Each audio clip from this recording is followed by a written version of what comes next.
Bab 675. Aksi manusia misterius. Tugas kalian hari ini adalah menjaga keamanan di kediaman Dewa Pengobatan. Kalian diizinkan untuk membunuh orang yang berani masuk ke dalam. Baik. Semua orang yang ada di Sekte Qin itu memiliki semangat yang tinggi. Mereka sudah banyak mendapat bantuan dari Sekte Qin dan ini merupakan kesempatan bagi mereka semua untuk membalas kebaikan dari Sekte Qin. Oleh karena itu, semua orang akan berusaha semaksimal mungkin. Di saat yang bersamaan, terlihat begitu banyak cahaya yang berasal dari dalam kediaman Dewa Pengobatan dan cahaya itu mengarah ke atas langit hingga membentuk sebuah penghalang. Saat ini, formasi pun mulai dilaksanakan. Orang-orang yang ada di dalam kediaman Dewa Pengobatan hanya diizinkan untuk keluar dan tidak diizinkan untuk masuk kembali. Orang-orang yang ada di dalam kediaman Dewa Pengobatan itu mulai membahas hal apa yang akan terjadi nantinya. Saat ini, hari sudah siang dan semua orang sudah hadir di tempat peracik obat yang ada pada kediaman Dewa Pengobatan itu.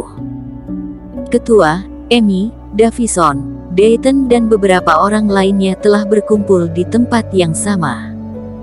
Saat ini, Eric berdiri di tengah-tengah mereka sambil menghidupkan alat pemanas itu menggunakan api spiritual. 15 butir raja obat itu mulai dimasukkan ke dalam wadah pemurnian obat. Eric sudah latihan semalaman dan dirinya terlihat begitu familiar dengan semua proses yang ada.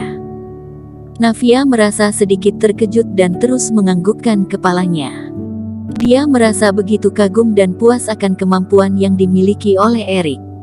Jadilah, setelah memasukkan 15 butir raja obat dan juga sejumlah obat mujarab ke dalam wadah itu, Eric pun berteriak dengan keras.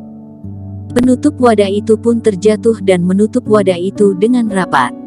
Setelah itu, energi Reiki yang dimiliki Eric mulai menyebar dan api spiritual mulai membara. Wadah itu mulai bergetar dan segala obat yang ada di dalamnya mulai meleleh dan berubah menjadi cairan Reiki. Saat ini, langit mulai berubah. Langit yang awalnya cerah itu mulai terlihat gelap. Di dalam kediaman Dewa Pengobatan itu sudah terlihat begitu gelap dan mulai terdengar suara gemuruh serta cahaya kilat dari arah langit. Apa yang terjadi?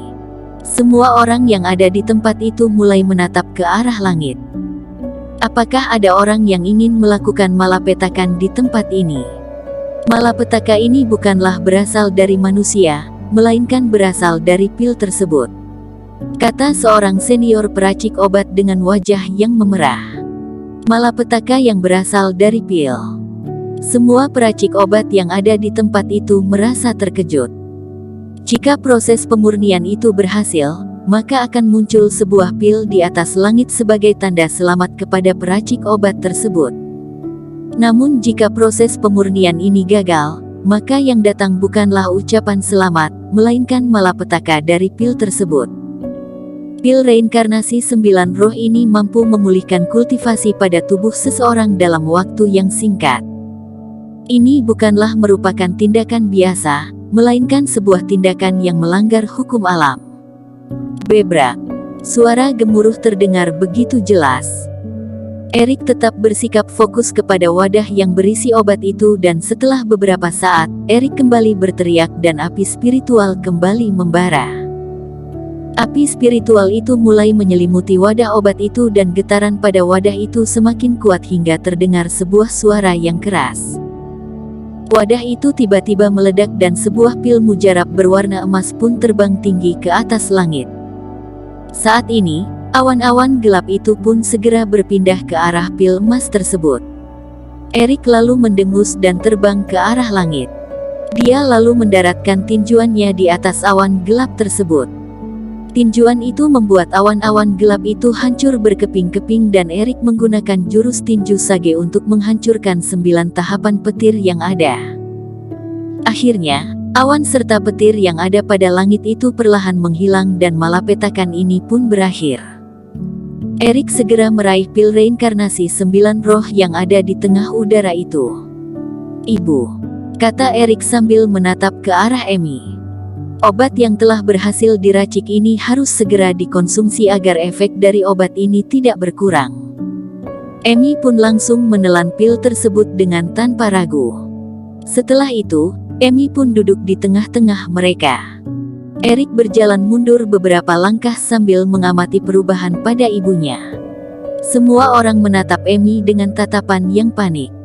Tubuh Amy mulai bergetar dan Amy pun mengerutkan keningnya. Keringat mulai muncul pada tubuhnya dalam jumlah yang banyak. Saat ini, sebuah cahaya berwarna merah mulai terpancar dari dalam tubuh Amy dan seluruh tubuhnya sudah diselimuti oleh cahaya tersebut.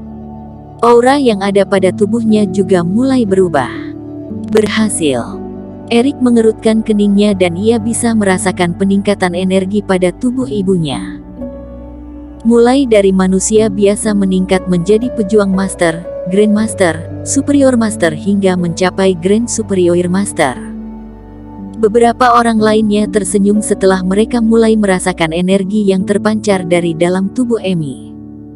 Namun saat ini, sebuah hal yang aneh tiba-tiba terjadi. Tubuh Amy mulai bergetar dan ekspresi wajahnya terlihat begitu kesakitan. Amy lalu memuntahkan sejumlah darah berwarna hitam dan mulai terlihat asap hitam yang keluar dari dalam tubuhnya. Asap hitam itu tidak menyebar dan bergabung membentuk sebuah bayangan yang menutup bagian kepala Amy. Tubuh Amy terlihat bergoyang dan aura serta energi di dalam tubuhnya terasa begitu kacau. "Ketua, apa yang terjadi?" kata Eric dengan panik. Navia segera bergegas pindah ke sisi tubuh Amy sambil menekan bagian telapak tangan Amy menggunakan jari tangannya. Setelah itu, Navia pun berteriak kesakitan dan segera melepas tangan Amy. Jarinya berubah menjadi hitam hanya dalam sekejap. "Masalah besar," kata Navia dengan wajah yang murung. "Ibumu telah diracuni oleh orang lain." "Apa?" Semua orang merasa begitu terkejut. Apakah ini adalah ulah dari preman yang berasal dari asosiasi Budo Kota B itu? Tanya Davison. "Tidak, mereka tidak mampu melakukan ini. Aku sendiri bahkan tidak bisa menciptakan racun seperti ini. Lagi pula racun ini sudah berada di dalam tubuh ini sejak dulu," kata Navia dengan murung. "Hanya saja, racun ini belum pernah aktif sebelumnya. Racun ini hanya akan aktif setelah kultivasi ibumu pulih dan racun ini sangatlah berbahaya. Tidak ada satupun dari kita yang menyadari hal ini. Ini merupakan aksi yang sangat misterius. Orang itu pastilah tidak ingin memberikan kesempatan kepada ibuku untuk kembali pulih dan orang itu pastilah sangat ingin membunuh ibuku," kata Eric sambil menggepalkan telapak tangannya. Dia sangat ingin segera mencari orang misterius itu dan membunuhnya. "Ketua, apakah ada cara lain?" tanya Eric dengan panik. Eric telah mencari semua peninggalan ayahnya dan ia tidak menemukan satupun cara untuk menyelesaikan masalah ini. Eric semakin merasa panik setelah melihat tubuh ibunya yang bergetar semakin keras itu. Dari segi logika, racun ini bisa dihadapi dengan obat penawar racun yang sesuai. Namun waktu tidak lagi cukup saat ini, kata Navia. "Biarkan aku mencari cara lain." Namun, sebelum Navia selesai berbicara, Amy kembali memuntahkan darah dan terjatuh di atas tanah. Tidak sempat lagi, racun ini sangatlah berbahaya. Ekspresi wajah Navia berubah drastis. Eric segera berlari dan memeluk tubuh Amy sambil berteriak keras. Dia sudah bekerja keras untuk menolong ibunya, namun saat ini dirinya hanya bisa melihat kondisi tubuh ibunya yang semakin melemah. Amy seperti mendengar sesuatu. Dia lalu membuka matanya dan memegang wajah Eric dengan tangannya yang bergetar itu. Bibirnya terus bergetar dan terlihat seperti mengucapkan sesuatu. "Aku sudah merasa puas." "Tidak, aku tidak setuju," teriak Eric dengan keras sambil memegang erat tangan ibunya. Dia tidak memperdulikan efek dari racun itu dan terus mentransfer energi Reiki miliknya ke dalam tubuh ibunya.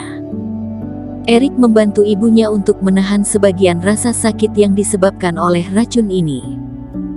Namun kadar racun yang ada di dalam tubuh Emi sangatlah tinggi dan hal ini membuat kondisi tubuh Emi semakin melemah. Erik kembali menambah energi Reiki-nya, namun hal ini tidak lagi berguna. Erik terlihat seperti seekor binatang buas yang terluka. Semua orang yang ada di tempat itu merasa sangat panik dan terus berusaha untuk mencari cara untuk menyelesaikan masalah ini. "Aku memiliki sebuah ide," kata Dayton dengan tiba-tiba. Bersambung. Terima kasih telah menonton video ini sampai akhir. Jangan lupa subscribe dan nantikan kisah episode selanjutnya hanya di Novel Story. Salam.